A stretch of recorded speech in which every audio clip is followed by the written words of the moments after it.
Welcome to Breaking Down Mental Health with Dr. Jones. In these educational videos, Dr. Jones will discuss mental health diagnosis, clinical supervision, using technology in counseling, multiculturalism, and many other topics to help you get a healthy understanding of why mental health is important. Please don't forget to like, subscribe, and hit the notification button if you enjoy these videos. Welcome back to the Deep Dive. Today, we're jumping into something really vital. It's about telemental health.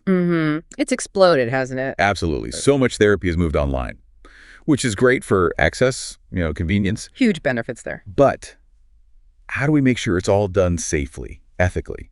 How do we build that trust when you're not in the same room? And that really comes down to getting informed consent right in this digital world. Exactly. It's the foundation. Yeah. So to help us navigate this, we're doing a deep dive into some excellent source material. Yeah, really practical stuff. In this segment, we're reviewing content developed by Dr. Michael Jones, who's a licensed professional counselor, a counselor educator, and a nationally recognized trainer in telemental health.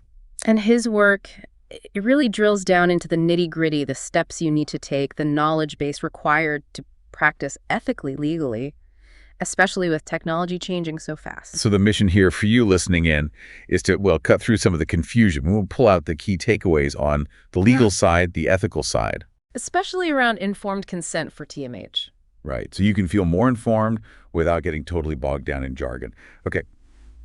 Let's unpack this. Sounds good. So informed consent itself, it's always crucial in therapy, right? Absolutely. Core ethical principle. But add technology That's that. and things get a bit more complicated. The patient really needs to understand what's different about getting therapy remotely. Precisely. It's not just ticking a box. It's an actual conversation about the unique nature of remote care. This material, authored by Dr. Michael Jones, really emphasizes that. Patients have to be explicitly told about the potential risks and the benefits that are specific to using tech. Okay, so what does that look like? What are the non-negotiables that need to be covered? Well, according to these sources, you start with a clear explanation of services, not just therapy, but how it's delivered, the specific tech used, how it works. And what to realistically expect from that format. Exactly. Then, a really open discussion about risks and benefits. Risks, could be technical stuff, dropped calls, lag. It happens.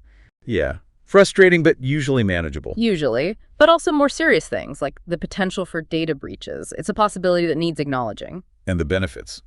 We mentioned access. Right, huge benefit. Less travel, maybe connecting with a specialist who isn't local. Those are real advantages. Confidentiality. Yeah. That always feels like the big one online. How does consent tackle that? Yeah, it's critical. The material authored by Dr. Michael Jones stresses explaining the specific measures used to protect privacy digitally. Like, are you using encrypted platforms? You need to say so. And not just the protections, but the limits, too. Absolutely crucial. Clearly outlining when confidentiality can't be maintained. Mandated reporting, safety concerns. Those limits exist offline too, but it's vital clients understand them clearly in the online context. It's not absolute privacy. Makes sense. And patients still have all their usual rights, presumably.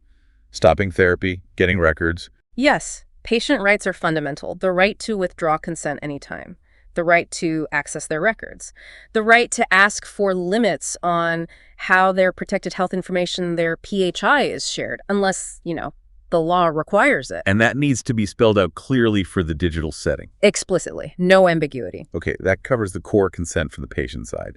But what about the counselor's obligations?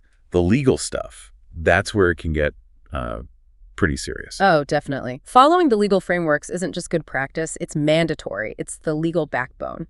As Dr. Jones outlines in this segment, counselors have to get this right. And the big names we always hear are HIPAA and high-tech. How do they specifically play into TMH-informed consent? Okay, so HIPAA is the foundation. Federal law protecting health information, setting national standards. Think privacy, security. Got it. Bedrock. Right. Then HIPAA came along later to strengthen HIPAA, especially regarding electronic health records. It upped the penalties for breaches, which is relevant online, and added things like requiring transparency, giving patients an accounting of who's accessed their PHI. So within HIPAA, you've got the privacy rule, who can see what data. Exactly, protecting identifiable data. And the security rule, that's huge for TMH. It mandates safeguards specifically for electronic PHI. Safeguards like? Things like administrative policies, technical protections, encryption is a big one, and physical security for, say, the devices storing client data. And the breach notification rule sounds important. Very. If there is a breach involving unsecured PHI, there are strict rules about notifying patients. Informed consent needs to essentially assure patients that the counselor is following all these HIPAA rules to protect their digital information. Okay. What about FERPA? That sounds a bit more specific. It is. FERPA applies if you're working within educational settings, schools, universities. It protects the privacy of student education records. So if a school counselor is doing TMH, Exactly. They need to understand FERPA's rules about student consent for disclosing info from those records, how directory information works, and how their own counseling notes are handled confidentially under FERPA. It adds another layer of complexity in that specific context. and speaking of complexity, different states. Counselor in one state, client in another. That cross-jurisdictional licensing seems like a real headache. It's a major challenge in TMH. The fundamental rule, generally, is you need to be licensed where the patient is physically located during the session. Wow. And state laws are all over the place on this. Completely. Some states are more open to telehealth across borders. Others are very restrictive. It varies wildly. So the informed consent absolutely has to address this. No question. It That- needs to clearly state where the counselor is licensed and explain what that means if the client is in a different state. Are they even allowed to provide services based on that state's laws? They could limit who you can see. It can. The source material also mentions things like interstate compacts. These are agreements between states trying to make cross-state practice easier for certain It's professions. like a streamlined process. Sort of, yeah. But they're not everywhere yet, and they have specific requirements. So bottom line, the counselor needs to know the rules for the client's location, and the client needs to be informed about the licensing situation. Okay, shifting gears slightly. Let's talk about the tech itself. The platforms, choosing the right one seems critical. Fundamental, you can't just use, standard video chat for therapy. You need secure, compliant platforms. And that brings up BAAs, Business Associate Agreements. Essential piece. What exactly is a BAA, and why does it matter for informed consent? Okay, so a BAA is a contract required by HIPAA. It's between the healthcare provider, the counselor or practice, and any third-party vendor they use who might handle protected health information. Like the telehealth platform provider. Exactly. Or maybe an email encryption service or cloud storage. If that vendor touches PHI, you need a BAA. It legally binds the vendor to protect that PHI according to HIPAA standards. So it extends the protection. Precisely.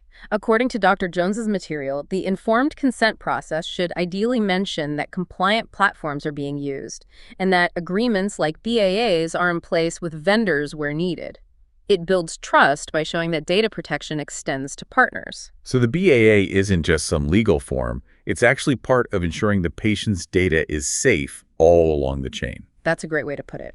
The material mentions key parts of a BAA defining who does what, the vendor's security duties, rules for them reporting breaches back to the counselor quickly. And what happens if they mess up? Right, a termination clause if they fail to meet the HIPAA requirements. It ensures accountability for those third parties handling sensitive data. Which leads us nicely into digital privacy and security overall. Patients hear about breaches all the time. They must be worried. And rightly so. Technology isn't foolproof. So informed consent can't just wave a hand and say it's secure. It needs to be more specific about the measures being taken. What kind of measures should counselors be talking about? Well, based on these sources, definitely explaining the use of encryption, encrypting the video stream, encrypting stored notes, making data unreadable if intercepted. Okay, that's key. Also, explicitly stating they use secure, HIPAA-compliant platforms, ones designed for healthcare, not just general use, mentioning things like strong password practices and using multi-factor authentication, MFA. That extra code you get texted. Exactly. Adds a big layer of security. And finally, maybe mentioning things like conducting regular security audits, basically the counselor proactively checking your own systems for weaknesses. It shows diligence, right? An ongoing effort. It does. And, the source material also flags some related broader issues like health equity and digital privacy. Are there disparities? Does everyone have the tech or skills to engage securely? And tricky questions around the portability of digital consent if someone moves states. Also, data handling practices. Especially with mobile mental health apps collecting tons of data, it's a constantly evolving landscape. Okay, let's bring it down to some real specifics mentioned in this material from Dr. Michael Jones. Documentation and emergency plans.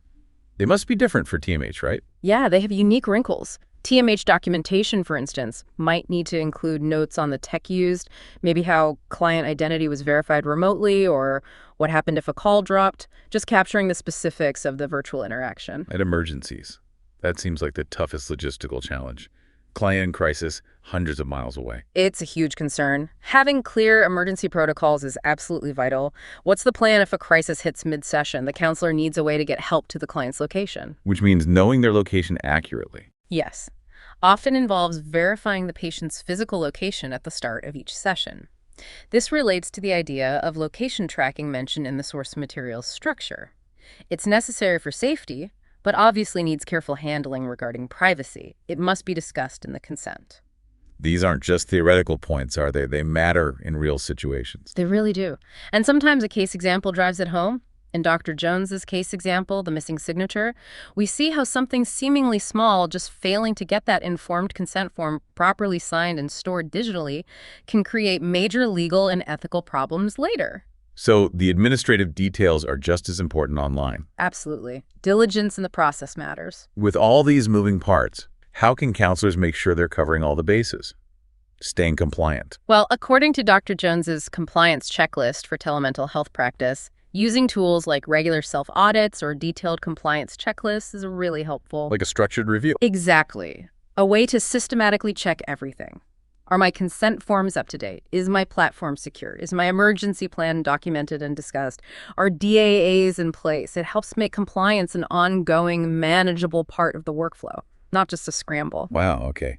That really paints a comprehensive picture, from the big laws down to, checklists and emergency contacts. It really ties it all together, doesn't it? We've looked at the core need for clear, informed consent, the major legal players like HIPAA, HIPAA, then the practical stuff, platforms, those BAAs, security measures, documentation nuances, emergency planning. And getting a handle on all this seems crucial. Whether you're the one providing the care or receiving it, it's about making sure TMH isn't just convenient, but genuinely safe, ethical, and trustworthy. Absolutely. And as the source material concludes, technology and laws don't stand still. So this isn't a learn it once and you're done kind of thing. Continuous learning, staying updated, it's essential.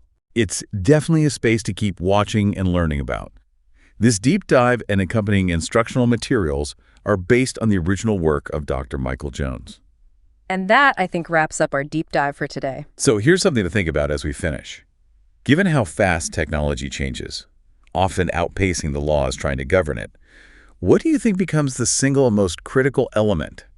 Maybe it's a specific rule, a security step, or maybe just a type of conversation for building genuine trust between a client and counselor when therapy happens through a screen, something for you to mull over.